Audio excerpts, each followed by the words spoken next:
Spurs are through to the next round of the League Cup. What are you all worried about? What a massive moment that is for Brennan Johnson. But it could have all been so different. Welcome back to the Ben Bowman YouTube channel.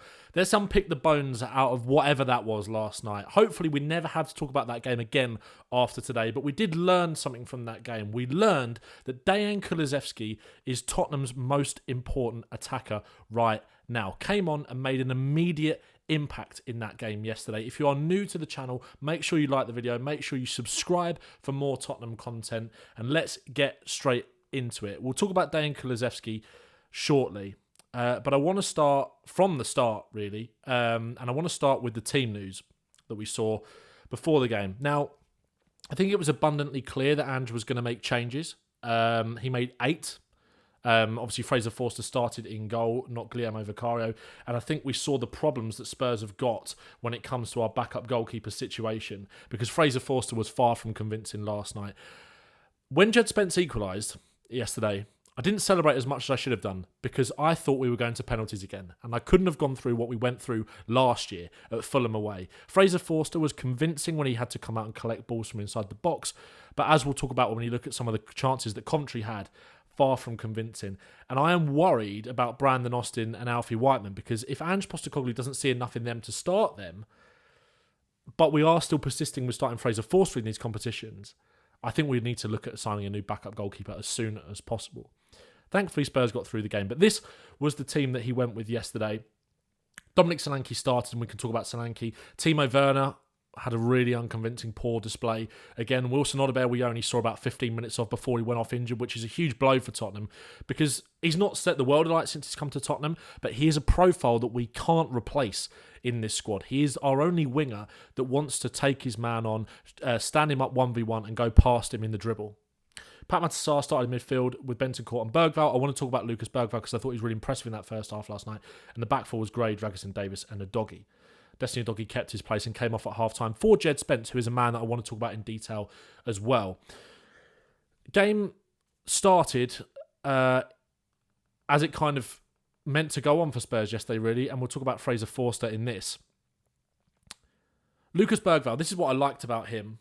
Always dropping into that number 6 position. There was nice rotation. There was nice fluidity in that midfield yesterday with Bentancur, Sarr and Bergvall. We didn't see much penetration, but we definitely saw some fluidity. Him dropping into the 6 there, showing that he's not scared. And I think one of the things that I like the most about Lucas Bergvall is that bravery that he does show in and out of possession, and we saw that here. But the pass from Forster is shockingly bad. And it means Bergvall has to kind of dig it out his feet. He loses the ball, and then Forster has to make a save. That was in the first minute of the game. They then, as they did throughout the game, hurt us in behind with transition. Bassett, who was a real handful. Thomas Asante had you right as well, getting in behind on multiple occasions. Long diag. And I wasn't massively convinced about Rada Dragusin yesterday either. Got done in behind a few times. And again, Forster has to make... Oh, I think this one was blazed over the bar, wasn't it? Second half, again, a long ball over the top. And a mix-up between Dragusin and Forster. Forster comes right out. Takes Dragusin with him. And thank God for Ben Davies here, because that would have made it 1-0. Obviously, they went on to go 1-0 up just after this. But Spurs were rocking. And how many times have we seen that in these cup games? And it comes down to team selection. And I think that is what Ange has to take responsibility for yesterday. We won the game, and he got away with it. Look, I'm pro-Postecoglou. I'm Ange in. I'm definitely not one of these fans that are calling for him to be sacked. But we don't learn our lesson in these cup games.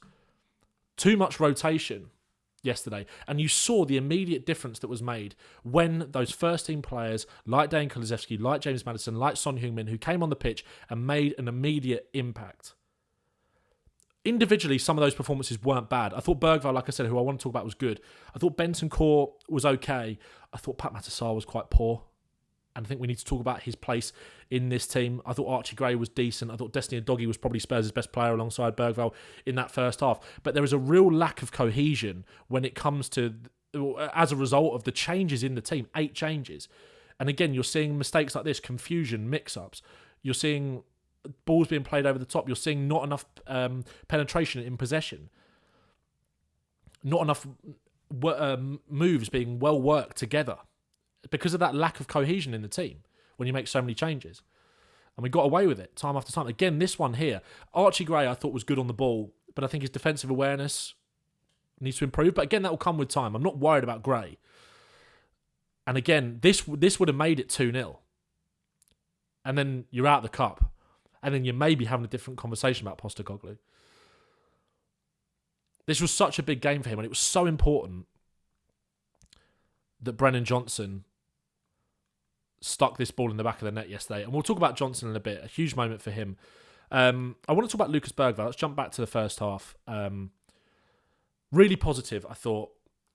Was playing as that kind of left-hand side in number 8. As more of a number 10 in replace of James Maddison. But he had a lot of licence to move in here, pick up different pockets of space. And that, to me, in that first half, in that midfield, he was one step ahead of everybody else. I thought him and Bentancur combined well at times, and I've got a few examples of that. But he just had that. He gave us a bit of fluidity. And he's brave. And he shows for the ball, in and out of possession. He shows for the ball, obviously, out of possession. But in possession, he's brave with it as well. Again, first kind of action I want to show you is obviously that dive to switch up the play. There wasn't enough of that. There wasn't enough moving the ball side to side with pace. It was all quite horseshoe. But Bergvall was the only one. Again, here, you see him put up in all different positions. On the right, ball between the lines to Sarr allows him to turn. Again, back on the left here, so hard to shrug off it. Now he pops up back on the right-hand side. Now he's, in the left-back position, winning the ball back. Bentancur here, lovely ball slotted between the lines for him to receive. And he turns and he plays this ball out to Werner. He just gave us something that was... It just felt like he was on a different wavelength to maybe our attack, to maybe some of the other players. He just gave us that bit of penetration that we were lacking. He was trying to do something all the time. Such a positive outlook. Again here, so hard to shrug off it. He's going to be a big player for Tottenham. And drives. And again here, let me just move the camera. What I love about Bergvall is that when he receives the ball like this, his body shape, when the way he receives the ball, he's always creating different angles. You can see there. I highlighted this so much in pre-season, if you guys remember watching the match breakdowns that I did. And then he drives inside, and he's able to recycle and go back wide again to Werner. Again, our wide players were a problem yesterday. Obviously, it's Brennan Johnson that ends up getting the goal. We didn't see enough of Wilson Odobert because obviously he went off injured. And that is a shame. And I think he could be a big loss for Spurs, despite the fact that he's only really just arrived. Because I thought Werner was incredibly one-dimensional. I don't think Johnson was really in the game at all up until his goal. But again, I think that comes from a lack of confidence, really, with Johnson. And again, that is potentially a huge moment for him. Such a huge moment. I also want to talk about... Let's talk about the Coventry goal, because we obviously went through the chances. This was coming. Again, too easy to get in our channels. Gray out of position, obviously flying back. We all fly forward, then they come flying back. But Bassett here has got too much space, and that is just too easy. That ball across the box. Thomas Asante in between Davis and Spence, and it's in the back of the net. And that felt like it was coming. It felt like it was Colchester away. It felt like it was Middlesbrough away. It felt like it was Burnley away in the league under Conte. It felt like it was Sheffield United in the cup under Conte. And I think, again, that is down to Tottenham's approach to cup competitions with the team selection. Ange admitted himself after the game that there was a real kind of almost rustiness in the way that we played. There wasn't enough cohesion because he made too many changes, and I think he recognised that after the game. But we need to start being more proactive in these cups, because there will be an opportunity for Spurs to win a piece of domestic silverware. We are into the next round. We are likely probably to get a harder draw, in which we will have to... we won't be able to rotate as much. We're through, which is the important thing. But in the FA Cup, when that rolls around, in the Europa League, I'm worried about the amount of changes that we're going to make. That makes me worried about our progression to the next stage. And one player I want to talk about in that aspect is Jed Spence, because you feel for Jed Spence getting the equalising goal last night. He's not even in the Europa League squad. It's bonkers, that decision, in my opinion. But I thought when he came on yesterday, he made an impact. Again here, pass the move, and he drives into the space. Again, driving into the space. When he lays that ball off to Maddison, he's looking to attack the space in the penalty area. And again, he's able there to receive that pass here. Doesn't give it up. Wins the ball again, and that forced that chance for Kulusevski. And obviously, he goes and gets the equalising goal. This is such a lovely move, which I want to talk about Dejan Kulusevski in a bit more detail later on, because again, you have to find the positives. in these games, right? There's a lot of negativity floating around at the moment, and I totally understand that. That performance last night was not good enough. It's kind of typical of Tottenham that I think we've played well in all 4 of our league games in certain aspects. There is definitely a progression on last season. The results just aren't there. That cutting edge in the final third isn't there at the moment. But we go and play our worst game of the season, but somehow get through it. And that was down to the changes off the bench and down to Dejan Kulusevski, who is a massive differential in this Tottenham side. He is maybe the most anti-Ange attacker that we have. He's the attacker that shouldn't work in this system, but he is the one that is working the most right now because he's got that cutting edge and he's got that ability to beat players and shove players out of the way and be direct and be that battering ram that we need when we're faced against low blocks. Someone who's a bit more physical. Like I said, he's the anti-Ange winger, but he's our best attacker under Ange. He's the most tenacious. He's the most creative. And I think he's playing in a real flow state right now of confidence. This is the equalising goal, and he has a massive part of it. Obviously, you can see the thumbnail. I've gone with Kulu because I thought he was the real spark. I thought James Maddison made a massive difference as well yesterday. Don't get me wrong, when he came on. When Maddison came on for Bergvall, when Sonny comes on onto his left-hand side, Johnson obviously onto the right,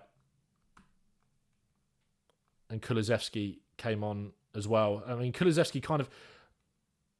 It was almost like he was interchanging roles quite a lot with Sonny and coming out to the right. He almost had a bit of a free role all across the front line for Spurs, and that is really working for him right now. And like I said, the reason that this is his first... We'll come back to the goal in a sec. I want to talk about this. This was Dejan Kulusevski's first action on the pitch yesterday. Winning a duel, being physical, being combative, getting stuck in there, winning the ball. That's mine, and I'm going to drive and I'm going to run with it. Again here, pinning the defender, allowing Maddison to wrap that ball into him, is able to get it off to Sonny, and again, the touch doesn't quite come off. Again here, unsurprisingly, he's starting to make the difference. Has a shot which is saved. This is what I love about Dejan Kulusevski. Let me move my camera over so you can see this. This is arguably my favourite thing that Dejan Kulusevski does on a consistent basis for Tottenham. I feel like we've got too many players that when they're receiving the ball with their back to goal, they play the way they're facing. They don't have the confidence to beat their man on the turn, and they play it safe and they turn backwards. Dejan Kulusevski, for a guy of his size, for a guy that hasn't got much pace, the guile that he so consistently shows in these kind of areas, Johnson fizzes the ball into him there. He's got his back to the defender. His use of his body and his awareness of the space that he's about to attack is unbelievable a lot of the time. His footballing IQ, Dejan Kulusevski, for how frustrating he can be sometimes and how predictable that you'd think a player like him could be with the pace or the lack of pace that he's got and the fact that he often quite likes to play on his left foot. He does that so consistently and is able to roll his men. That's why I love him. We talked about this after the Arsenal game. If we just move the Coventry defence all back.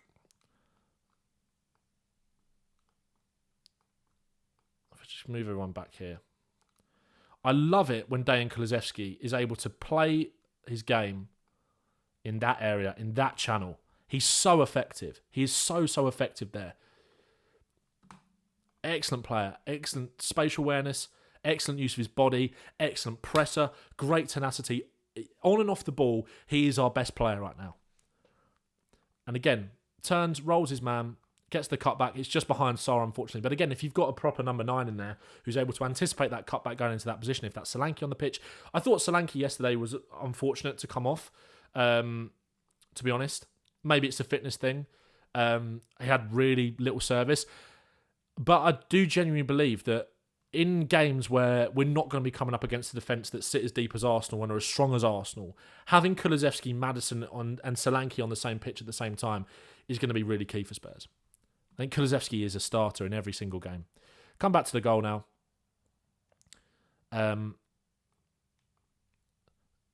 Spence and Core actually that wraps the ball into Maddison, isn't it? This is excellent from Maddison. Excellent from Maddison. Just doesn't want to... I've criticised Maddison quite a lot for wanting too many touches a lot of the time and it trying to be a little bit too pretty. That is so effective. Just that first time ball into Kulusevski, who finds himself in that box of space outside the Coventry area. They don't want to get tight to Kulusevski because they know They know he can roll them, so they stand off and allow him the space, and he's got the intelligence. Spence, again, off the ball, fantastic. The driving run he makes to get into that position to score the goal. Superb. Brilliant from Spence. And I just feel sorry for him that he's not going to get an opportunity in Europe to really stake a claim. And he gets the goal. Again, and the winner. Brennan Johnson, huge moment. Bentancur and Maddison, superb here. I didn't think Bentancur was great yesterday. His performance, I think, has divided a lot of opinion. I think everyone sort of generally accepted that Sarr was off it, and I think is off it at the moment. But Bentancur and Maddison, the tenacity and that hunger to both go and win the ball back. But it's Bentancur that nips it, and he drives, and it's a perfect way to pass. This is what Brennan Johnson is made for, these situations. He's not going to let you down in front of goal. Again, I talked about it with Kulusevski. His awareness of when to burst into the space with the pace that he's got is fantastic, and he finishes it really well.